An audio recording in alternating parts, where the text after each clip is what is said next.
Et c'est la dernière ligne droite de cette matinale. On est ensemble jusqu'à 9 heures. D'ici là, ce matin, nous allons aller à la rencontre des traiteurs qui voient les réservations qui s'annulent les unes derrière les autres. Un peu plus de 2 semaines des fêtes, une situation partagée par tous les professionnels de l'événementiel. Et nous irons donc prendre un exemple du côté d'Esnay. On va parler aussi de cette pénurie ce matin, pénurie d'arbitres dans le monde du football amateur. Moins 70 officiels en 2 ans en Vendée. Le district en appelle donc à un sursaut de l'engagement. Et puis dans le plus de l'info, on va aller à la poste. En cette fin décembre, les colis passent de 14 000 à 30 000 sur la plateforme de La Roche-sur-Yon. C'est elle qui irrigue tout le département, un renforcement de l'activité qui demande donc évidemment une certaine organisation. Mais avant tout ça, on va jeter un œil pour la dernière fois à la météo de ce jour. Le sud Vendée, c'est normalement la seule zone du département qui va avoir la chance de découvrir le soleil ce matin, avec quelques éclaircies. Et c'est à peu près la seule bonne nouvelle du jour. On a bien cherché, mais on n'en a pas trouvé d'autres. Des ondées sont annoncées avant midi sur le reste du département. Il fait un petit peu frais en plus, vous voyez, ce matin à partir de 2 degrés dans les terres, 8 sur la côte. Cet après-midi, même programme pour tout le monde, de la pluie et encore de la pluie avec des nuages qui s'intensifient et donc l'arrivée de nouvelles averses.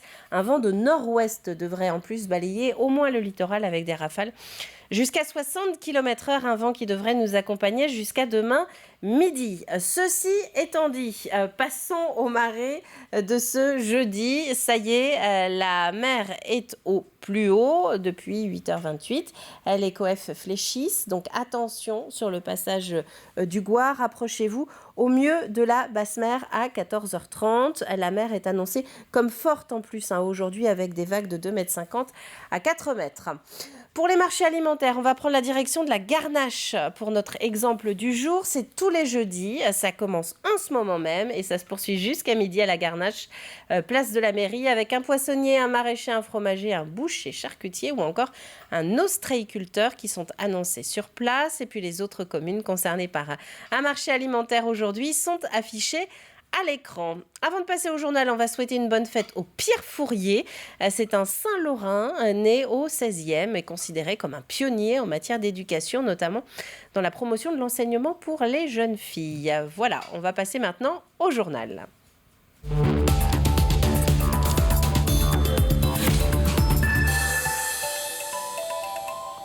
Et nous en parlions hier matin dans la matinale, c'est désormais officiel. Le préfet de la Vendée a donc donné mardi son feu vert pour la formation d'une 16e commune nouvelle. À partir du 1er janvier, la Faute-sur-Mer et l'Aiguillon-sur-Mer ne formeront plus qu'un, en tout cas sur le papier. Ça s'appellera l'Aiguillon-la-Presqu'île. Les réactions sur place avec Grégoire de Châtillon. C'est officiel, sauf contre-ordre, dès le 1er janvier prochain, il faudra dire l'Aiguillon-la-Presqu'île. C'est donc le futur nom de cette création de commune nouvelle. Désormais, les habitants de l'Aiguillon-sur-Mer ainsi que ceux de la Faute-sur-Mer sont avertis. Je trouve que c'est une très bonne solution pour l'attractivité du territoire. Bon, ça va, on ne sait pas comment ça va se passer. Si au moins ça peut économiquement faire avancer les choses, c'est très bien. Sinon, ça ne sert à rien. Un regroupement historique pour ces deux communes voisines, quasiment siamoises. Elles ne sont séparées que par le fleuve du Lay. On a bien vu que les deux villages restaient, et ça, c'est ce que souhaitait une partie de la population, que la Faute-sur-Mer ne soit pas effacée, que l'Aiguillon-sur-Mer ne soit pas effacée. Donc les deux villages restent, puisqu'ils deviennent désormais deux communes déléguées, avec les maires qui restent maires des communes déléguées, que ce soit Laurent Huget pour la Faute ou moi-même pour l'Aiguillon-sur-Mer. Donc c'est important. Si les habitants des deux villages ont plutôt dans l'ensemble accepté le projet de commune nouvelle, en revanche, son nouveau nom, l'Aiguillon-la-Presqu'île, lui, ne fait pas l'unanimité, surtout du côté des habitants de la Faute-sur-Mer. Certains pensent qu'ils vont perdre leur identité. C'est un peu du n'importe quoi. La presqu'île, ça a toujours été la Faute-sur-Mer, parce que nous sommes une presqu'île. Personnellement, moi, j'aurais bien voulu qu'on garde la Faute, compte tenu qu'on habite à la Faute. On aurait pu appeler l'Aiguillon la Faute. Bon, mais c'est pas ce qui a été retenu. Maintenant, la décision revient au préfet. Moi, je suis arrivé ici en février 2021. Je suis arrivé pour être à la Faute-sur-Mer et je suis un peu déçu que dans le nom de la commune ne reste pas au moins maire et que le nom de la Faute disparaît complètement, quoi. Les deux autres noms en lice soumis à la population étaient Cap d'Arcet et les Pointes-sur-Mer. Un collectif d'habitants s'était constitué demandant la préservation des noms de l'Aiguillon et de la Faute dans le nom de la nouvelle commune. Mécontent, il pourrait faire un recours devant le tribunal de Nantes. Et à noter que depuis le 1er janvier 2016, 41 communes de Vendée se sont ainsi regroupées pour former donc 16 communes nouvelles. Un mot de la situation sanitaire qui continue de se dégrader en Vendée. 65 patients sont actuellement hospitalisés à cause du Covid-19 dans le département. C'est 10 de plus que mercredi dernier et 14 d'entre eux sont en réanimation. Là aussi, c'est 4 de plus que la semaine dernière. Dans ce contexte, le gouvernement a donc annoncé la fermeture des discothèques à compter de demain vendredi. Interdiction pour un mois également de danser dans les bars et restaurants. Ça, c'est une autre mesure qui a été publiée hier dans un décret. Une situation qui replonge donc les entreprises de l'événementiel dans l'incertitude à moins de 3 semaines des fêtes. Pierre Dalicieux. Dans quelques heures, un groupe de 110 retraités est attendu pour un repas de fin d'année. 110 personnes au lieu des 180 prévus à l'origine et peut-être même moins au dernier moment. On a mis le couvert pour 110, ce qu'ils ont réservé. Je pense qu'on aura à la dernière minute 10-15 couverts de moins. Je pense, généralement, c'est ce qui se passe depuis 15 jours. Une tendance qui ne rassure pas les deux gérantes et leurs maris respectifs, car cette fin d'année risque d'être très compliquée à gérer financièrement. La semaine dernière, en une journée, on en a eu 5. Annulations, donc des comités d'entreprise, cocktails de mairie, de choses comme ça. Donc ça représente des repas de 180, 150, 90 personnes. Donc on devait avoir des week-ends très complets et là, sur les 15 jours, on a diminué de moitié. En cuisine, difficile de se projeter avec les annulations en cascade. Impossible de gérer les plannings comme en temps normal. Et en bout de chaîne, ce sont les salariés qui travailleront moins que prévu. On commence une semaine de travail sur la planification. Genre ce week-end, je devais avoir tous mes salariés à travailler. Et je leur ai annoncé hier que personne ne travaillera ce week-end. Voilà, on est obligé de réduire le personnel pour le week-end. On n'a plus personne ce week-end, donc voilà, donc c'est nous en tant que co-gérants qu'on va travailler à leur place. Une situation qui concerne l'ensemble des métiers de la restauration et qui inquiète un peu plus que lors des précédentes restrictions. Aujourd'hui, tout le monde espère des aides de l'État. Nous, l'objectif a toujours été de travailler, de gagner notre chiffre d'affaires et de faire fructifier nos entreprises. L'aide de l'État nous permet aujourd'hui certainement de ne pas fermer, parce que c'est vrai que jusqu'à maintenant, l'État nous a aidés. Vous avez vu dans le secteur, il n'y a pas beaucoup de défaillances. Les défaillances sont moindres. Mais là, demain, si ça continue, s'il n'y a pas d'aide de l'État, mais je peux vous dire que pas mal d'entreprises vont mettre la clé sous la porte.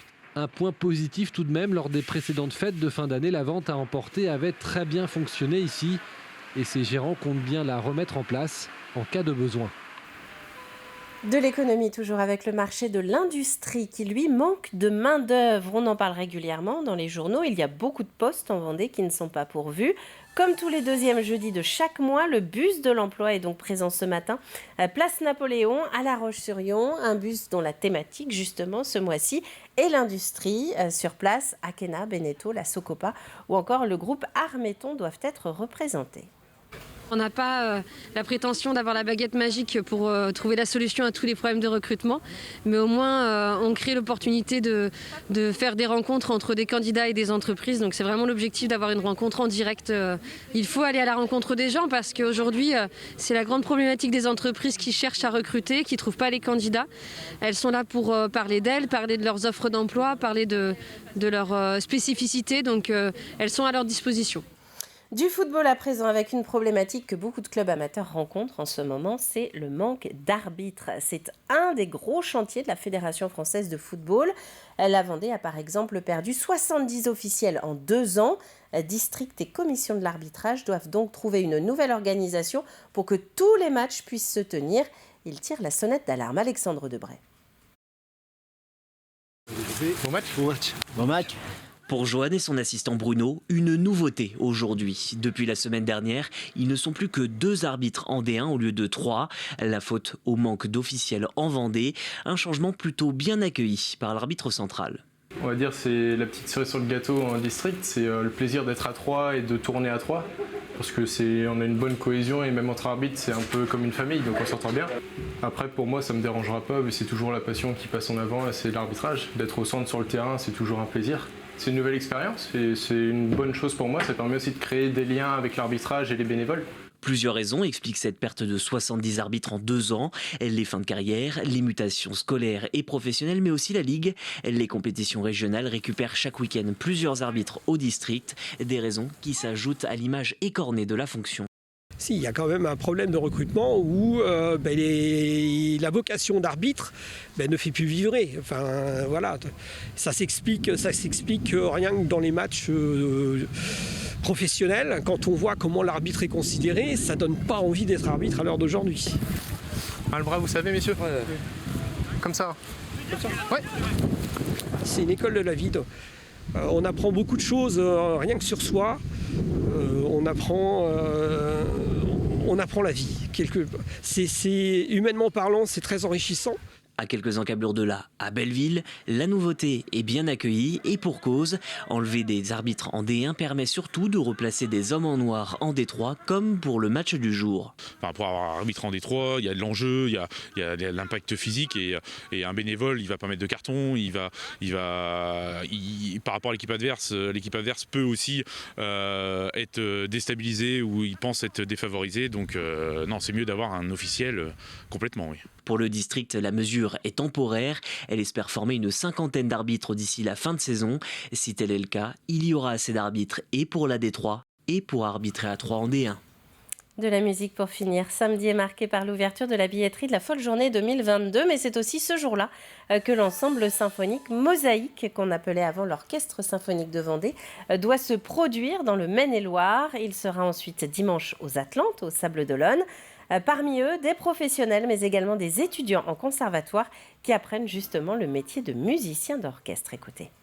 La thématique est mer, voyage, aventure, et qui comprendra 2 chansons arrangées pour orchestre symphonique, Les Ports de l'Atlantique de Serge Lama, Les Partons la mer est belle, une chanson de marin traditionnelle.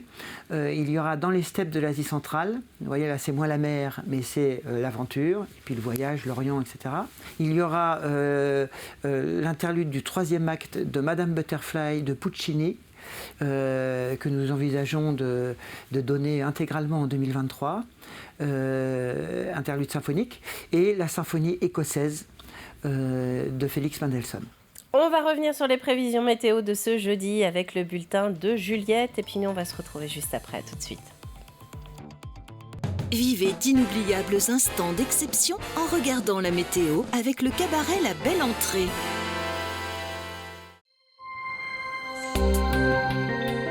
Bonjour à toutes et à tous, ravie de vous retrouver pour ce nouveau bulletin météo. Et en Vendée, les perturbations persistent à nouveau pour la fin de semaine, mais une accalmie temporaire devrait tout de même se dessiner ce week-end. À confirmer. Mais avant tout, regardons de plus près ce jeudi 9 décembre. Au réveil, les nuages restent toujours largement majoritaires et quelques ondées circulent près des côtes notamment. Le thermomètre baisse, affichant 2 degrés à la Châtaigneraie, 3 à Fontenay-le-Comte, mais il fait un peu plus doux en bord de mer avec 8 degrés et sur les îles avec 10 degrés. Dans l'après-midi, des averses sévissent encore sur le département et le vent du sud-ouest se lève, nous donnant des rafales jusqu'à 55 km/h. Le mercure reste bas avec 8 degrés à Montaigu-Vendée, 9 à La Roche-sur-Yon, 11 sur le littoral et 11 aussi à Noirmoutier. Et passons à la fin de semaine à présent. Vendredi, il y a d'abord des précipitations parfois fortes accompagnées d'un vent soutenu. Notez des rafales jusqu'à 70 km/h. Les températures s'échelonnent de 7 à 10 degrés au cours de la journée. Samedi, comme je vous le disais, le week-end s'annonce pour l'instant légèrement meilleur avec un temps qui reste couvert mais des pluies qui cesseront enfin. Le mercure se refroidit le matin avec 4 degrés seulement à l'aube. Enfin, le week-end se termine avec un temps qui ne change que très peu ce dimanche, même si quelques éclaircies tentent de percer le ciel en seconde partie de journée. Au niveau du thermomètre, comptons 8 à 14 degrés. Et maintenant, retour à ce jeudi 9 décembre. Le jour se lèvera à 8h38 et se couchera à 17h17 et la mer sera très agitée, coefficient de marée de 72 et 66 au Sables d'Olonne. Très beau jeudi à toutes et à tous et à bientôt sur TV Vendée pour un nouveau bulletin météo.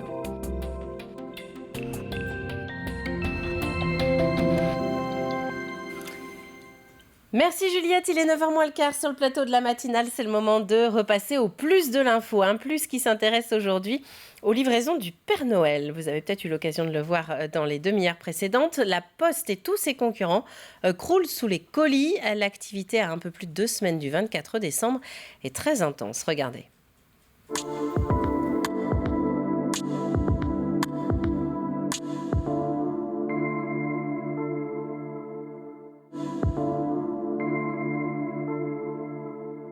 Nous en recevons 14 sur un cycle de 24 heures du territoire national jusqu'à La Roche-sur-Yon pour être après redispatchés au niveau de l'ensemble des sites de la Vendée. Nous avons 33 sites en Vendée avec l'ensemble des facteurs qui après distribuent l'ensemble des colis sur le périmètre. Habituellement, nous avons une moyenne de 14 000 colis par jour. Et bien entendu, comme tous les ans, en cette fin d'année, avec la peak période, novembre et décembre, où nous allons doubler nos flux. Nous allons passer à 25 à 30 000 colis, plus de 30 000 colis le 15 décembre sur le périmètre de la Vendée. Et tous les colis transitent par la plateforme de La Roche-sur-Yon avant d'être dispatchés sur l'ensemble des flux de la Vendée. L'année dernière, avec malheureusement la crise sanitaire, ça a été un accélérateur sur le e-commerce. Donc pour vous donner quelques chiffres, actuellement au niveau national. Alors l'année dernière, sur 2020, nous avons triplé la croissance annuelle que nous faisions habituellement. Nous avons fait 30% d'évolution de trafic, ce qui représente au niveau national 500 millions de colis pour le 2021. Nous avions réalisé 471 millions de colis l'année dernière sur un marché qui pèse à peu près 1 milliard de colis à l'année. Donc nous avons une part de marché d'environ 50% au niveau de Colissimo. On a développé notre chiffre de colis à hauteur de 30% sur l'année 2020. Au niveau national, c'est 471 millions de colis. Là, nous allons avoir entre 500 et 520 millions de colis. Donc le flux est resté. C'était structurel et conjoncturel, mais les gens se sont habitués à commander par le biais du e-commerce. Et après, nous avons aussi des parts de marché encore à développer. Quand on voit ce que ça représente, par exemple, en Grande-Bretagne, où nous avons 25%, le e-commerce représente 25% du marché du colis en Grande-Bretagne. En France, nous sommes encore entre 10 et 15%. Donc il y a encore des marges d'évolution importantes pour développer le marché du colis. On n'est pas sur un monopole, on a 50% du marché, ce qui est déjà très très bien, mais effectivement il y a de multiples opérateurs qui sont sur ce marché. Dès qu'un marché se développe, automatiquement ça attise les convoitises à ce niveau-là. Alors après, pour préciser, avec 50% de part de marché, sur les 25 000 colis qui se présentent pour la distribution demain, nous allons distribuer à hauteur de 95% en J+2 et avec une deuxième présentation obligatoire sur les 5% restants. Donc de manière à satisfaire l'ensemble des clients sur la distribution de nos colis.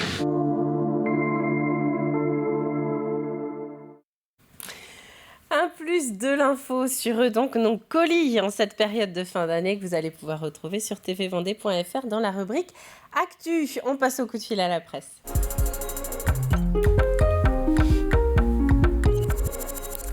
Alors ce n'est pas un confrère qu'on appelle aujourd'hui, on va prendre le large un petit peu. Je vous expliquais en début d'année que c'était le moment, le jeudi matin, où nous donnions la parole aux journalistes vendéens ou aux journalistes qui parlent de la Vendée. Eh bien à Paris, il existe depuis la fin du 19e siècle une parution écrite par des bénévoles, quasi trimestrielle, qui met un petit peu de Vendée au pied de la Tour Eiffel. C'est le journal des Vendéens de Paris. Écoutez.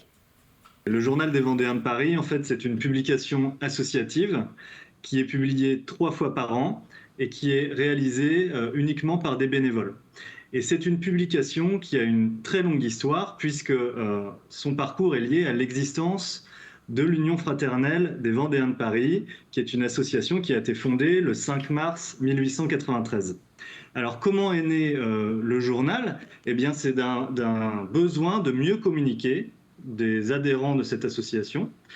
Et assez rapidement après la création de l'association, des membres se sont rendus compte qu'il y avait des problèmes de communication, qu'ils ne pouvaient pas se rendre aux événements, aux réunions, et donc demandaient la création d'un journal pour être mieux informés de l'actualité. Le premier numéro de ce journal date de décembre 1897, soit 4 ans après la création de l'association, et depuis ce journal a toujours perduré, sauf durant les 2 guerres mondiales.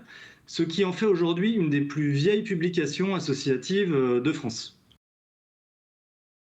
Alors le numéro qui est sorti là en novembre, il y a quelques semaines, on y retrouve là encore 24 pages. Pour le dernier numéro, nous avons mis en lumière les dernières élections du conseil départemental de la Vendée, avec une explication sur les compétences de cette institution. Nous faisons pas mal d'articles autour de la culture vendéenne. Donc dans ce dernier numéro, il y a plusieurs pages sur les derniers livres sortis et qui sont en lien avec la Vendée. On y rassemble également les comptes rendus de nos événements. Donc vous y trouverez les sorties, le compte rendu de notre sortie d'été à Vouvant qui a eu lieu cet été, les comptes rendus de nos 2 webconférences qui ont eu lieu au cours de l'année 2021. Et puis on trouve aussi dans notre journal une mise en avant de nos partenaires et de nos adhérents. Là, dans ce dernier numéro, on a une interview de Yanis Suir, qui est le directeur du Centre vendéen de recherche historique. Et on a également l'interview d'un adhérent qui est interne en médecine dans un hôpital parisien et qui raconte son expérience à l'hôpital en temps de Covid. Et donc, c'est une chronique sur le journal des Vendéens de Paris qui est à retrouver sur tvvendée.fr dans la rubrique matinale. On passe à l'extrait du jour.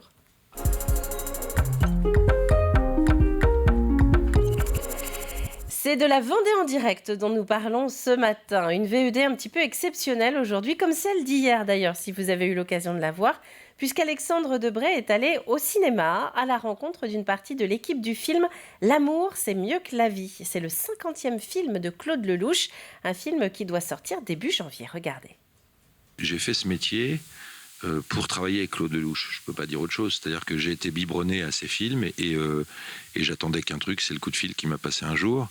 Et c'est vrai que j'ai fait 2 films en tant que réalisateur. Je suis bien loin derrière Claude. J'en ai fait quelques-uns en tant qu'acteur, mais je m'ennuie très vite au cinéma. Et je m'ennuie parce que j'aime le théâtre, parce que c'est un rapport qui est direct avec les gens. Peut-être que j'ai pas rencontré encore ailleurs d'autres rôles qui me passionnaient. Mais en tout cas, avec Claude, je m'ennuie jamais, voilà. Et c'est effectivement, c'est-à-dire que tout le monde, je crois que chaque acteur et actrice de France, et même d'ailleurs, a envie un jour de travailler pour Claude. Donc quand le téléphone sonne et que c'est lui, ça me paraît très compliqué de refuser. Voilà, donc je pourrais vous parler des jours et des nuits et des lunes de son cinéma que je connais beaucoup, que je connais très bien, et qui me passionne et qui voilà, ça peut paraître flagorneur, je vous assure, vous qui me regardez, que je ne mens pas. Voilà, on tourne avec un génie et qu'à partir du moment où on a la chance de rencontrer un génie de son vivant, il y a pas, c'est comme si vous me disiez si t'écrivais un bouquin avec Victor Hugo, vous voyez, par exemple, c'est assez irrefusable. Et ben je pense la même chose de Lelouch au cinéma. Et vous allez pouvoir retrouver Philippe Lelouch et Gérard Darmon en intégralité dès 13h15 sur TV Vendée dans La Vendée en direct. Sur notre site internet, vous pouvez également retrouver d'ailleurs l'émission d'hier avec Claude Lelouch, justement en personne, qui est revenu sur l'ensemble de sa carrière. On va finir cette matinale avec un rapide rappel des titres. Retenez bien ce nom, l'Aiguillon la Presqu'île. À partir du 1er janvier prochain, ce sera la 16e commune nouvelle de Vendée. Une commune nouvelle fruit de la fusion entre La Faute-sur-Mer et l'Aiguillon-sur-Mer, qui resteront, elles, des communes déléguées. Nous sommes à 24 heures de la nouvelle fermeture des discothèques. Fermeture pour 1 mois, accompagnée d'une interdiction de danser également dans les bars et les restaurants. Plus largement, à moins de 3 semaines de Noël, les professionnels de l'événementiel font de nouveau face à des annulations en cascade, comme ici à Esnay. Préparez votre CV, car le bus de l'emploi est de retour à La Roche-sur-Yon. Un rendez-vous mensuel qui est organisé ce matin, place Napoléon. Thème de ce mois de décembre, l'industrie avec Akena, Beneteau ou encore le groupe Armeton qui seront représentés jusqu'à 12h30. Et puis, où sont les arbitres ? Vaste question, puisque le monde du football amateur fait face à une pénurie. 70 officiels en moins en 2 ans, rien que pour la Vendée. Résultat, les compétitions de D1 passent de 3 à 2 arbitres pour alimenter les rencontres régionales. Il est 8h55, on va maintenant passer au dernier appel du jeu.